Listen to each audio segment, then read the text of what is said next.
आज का टॉपिक थोड़ा टेक्निकल लग सकता है, पर फ्यूचर करियर्स के लिए बहुत क्रिटिकल है। Workforce planning for the future. Sir honestly workforce planning सुन के लगता है ये सिर्फ एचआर लीडरशिप का काम है। ट्रेडिशनली हाँ, पर फ्यूचर में ये सिर्फ एचआर का नहीं, हर प्रोफेशनल का कंसर्न होगा। कैसे सर? एम्प्लॉयज को भी वर्कफोर्स प्लानिंग समझनी चाहिए। बिल्कुल, क्योंकि वर्कफोर्स प्लानिंग का मतलब है कौन से स्किल्स चाहिए होंगे, कब चाहिए होंगे और किस फॉर्म में चाहिए होंगे। मतलब सर सिर्फ हेडकाउंट प्लानिंग नहीं होती। नहीं, हेडकाउंट तो सबसे बेसिक लेवल है। रियल प्लानिंग स्किल्स और कैपेबिलिटी के अराउंड होती है। सर पहले कंपनीज कैसे प्लान करती थी?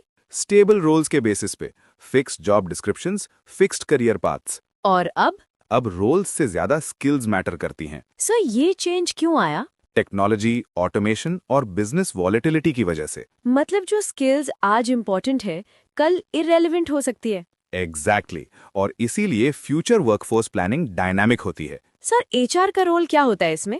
करंट वर्कफोर्स को समझना, फ्यूचर डिमांड प्रिडिक्ट करना और गैप फिल करना। गैप फिल कैसे होता है? 3 तरीके: रीस्किलिंग, अपस्किलिंग और स्ट्रेटेजिक हायरिंग। सर रीस्किलिंग और अपस्किलिंग में डिफरेंस? अपस्किलिंग मतलब सेम डोमेन में बेटर होना, रीस्किलिंग मतलब नया डोमेन सीखना। सब कंपनीज रीस्किलिंग पे फोकस क्यों कर रही हैं? क्योंकि हायरिंग एक्सपेंसिव है और एग्जिस्टिंग एम्प्लॉयज का कॉन्टेक्स्ट स्ट्रांग होता है। सर एम्प्लॉयज को क्या करना चाहिए फ्यूचर रेडी रहने के लिए? स्किल बेस्ड थिंकिंग अडॉप्ट करनी चाहिए, रोल बेस्ड नहीं। मतलब जॉब टाइटल पे फोकस कम। एग्जैक्टली फोकस होना चाहिए मैं कौन सी प्रॉब्लम सॉल्व कर सकता हूँ। सर फ्रेशर्स के लिए वर्कफोर्स प्लानिंग का क्या मतलब है? उनके लिए मतलब है लर्निंग एजिलिटी। एक स्किल पे अटकना डेंजरस हो सकता है। सर एक्सपीरियंस प्रोफेशनल्स के लिए? उनके लिए रेलेवेंस मेंटेन करना, लीडरशिप के साथ लर्निंग भी कंटिन्यू रखना। सर एआई और ऑटोमेशन का रोल वर्कफोर्स प्लानिंग में? बहुत बड़ा।